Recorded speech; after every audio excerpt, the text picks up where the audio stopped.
Du dossier culture qui nous parle ce soir de Yogoro, un mot qui nous est bien familier. Cette réjouissance traditionnelle chez les enfants est une forme d'animation socio-culturelle, mais aussi un lien de cohésion et de solidarité entre les différents groupes d'âge. Elle se pratique pendant le mois de Ramadan et a intéressé Alpha Maïga qui nous propose les regards croisés de quelques animateurs de jeunesse et un islamologue.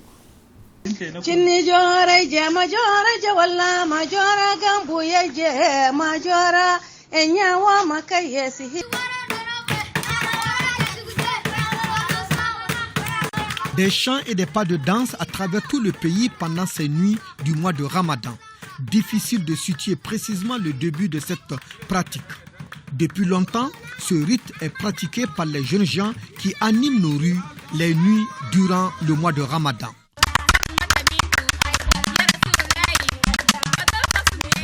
Ils se réunissent en petits groupes, chantent et dansent au son d'instruments fabriqués par les soins donnant du coup de la vie. On peut parler beaucoup plus d'institutions socio-éducatives. Elle est une espèce d'espace d'éducation, d'espace de brassage, d'espace de loisirs aussi.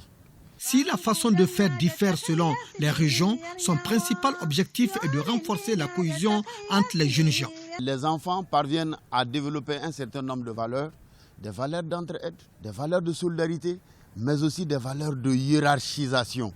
Il y a toujours un premier responsable, il y a toujours un responsable adjoint, quelquefois même ce qu'on peut appeler un aumônier en quelque sorte, parce qu'il y a celui qui gère même l'intendance.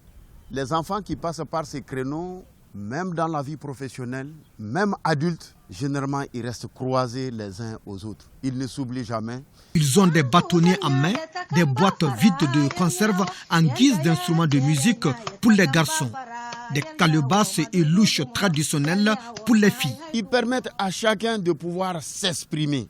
Quelquefois même, quand vous prenez le Yorejo, le Dodoku, le Yogoro, autant qu'ils sont, il y a des moments de sortie où les jeunes se rencontrent entre eux-mêmes, les différents groupes qui se discutent même quelquefois des territoires, et bien ça fait des échauffourées.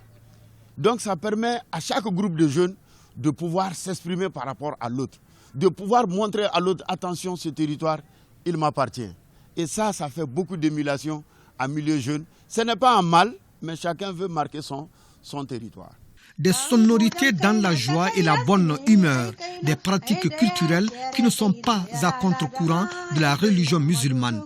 D'ailleurs, fortement acceptées par les fidèles malgré l'impact du jeûne de la journée. À l'intérieur même du Djorayé, nous avons des activités qui sont recommandées par l'islam. Si on entend les chansons, par exemple, que les femmes chantent, on entend là-dedans des points très forts qui sont recommandés par l'islam. Que Dieu vous donne la longévité et que la joie reste toujours dans votre maison. Dès la fin de la prière du Nafila, les jeunes gens font le porte-à-porte. Occasion à saisir pour faire l'aumône, surtout durant le Ramadan. Maintenant, le grain et l'argent qu'ils ont récolté, ça sera préparé pour le 10e jour du mois de Ashura. Le Yogoro, ou si vous voulez, le Dodoku, est une tradition bien de chez nous. Toutes les contrées du pays vibrent au rythme de cette pratique avec des garçons qui n'hésitent pas à badigeonner leur visage avec du kaolin ou de la craie en se déguisant en bouffon du théâtre. Il y a du théâtre là-dedans parce que les éléments constitutifs du théâtre, c'est une personne ou quelqu'un qui agit, un espace sur lequel il agit, et quelqu'un d'autre qui regarde. Et si ces trois éléments se retrouvent, le théâtre est accompli. Et Yogoro, effectivement, ça répond à tous ces éléments.